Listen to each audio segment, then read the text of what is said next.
Salut tout le monde, on continue à faire le suivi dans les vignes de Sabine qui est en train de remettre sur les fils toute la biomasse végétale.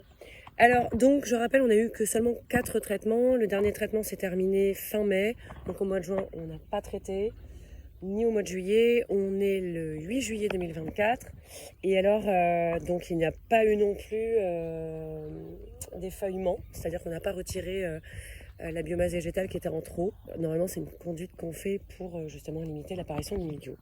Alors, ce qui est intéressant, c'est que donc on a continué à avoir un temps avec beaucoup de pression, mildiou, érinose et odium, parce qu'on avait des variations de température. Donc là, par exemple, ce qui est marrant d'observer, c'est que les feuilles qui ont reçu un ensemencement et qui n'ont pas été effeuillées sont toujours intactes. Par contre, les feuilles récentes, celles qui n'ont pas été ensemencées, donc par exemple au-dessus là, sont atteintes par l'érinose.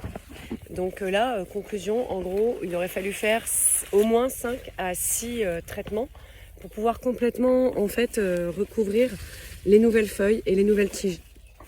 Donc normalement c'est l'inverse, les rhinos c'est plutôt une maladie des micro-arthropodes qui vont vraiment monter par le bas et le bas comme vous voyez va très bien, même au milieu. Donc on sent vraiment la différence. Et puis voilà.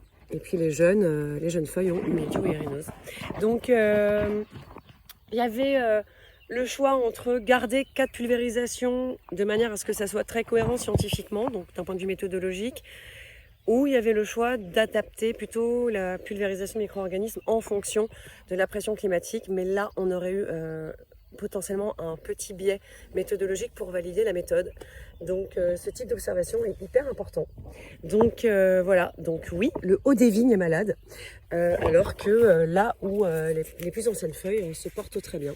Et on voit nettement la différence, donc là c'est cireux, et puis hop, on va monter, et là on a les jeunes feuilles qui ne sont pas recouvertes et qui ont du mildiou. Ce qui valide au moins 5 à 6 traitements au moins. Enfin, moi je pense que voilà, un 5e traitement au moins ça aurait été bien, ça aurait pu couvrir les jeunes feuilles.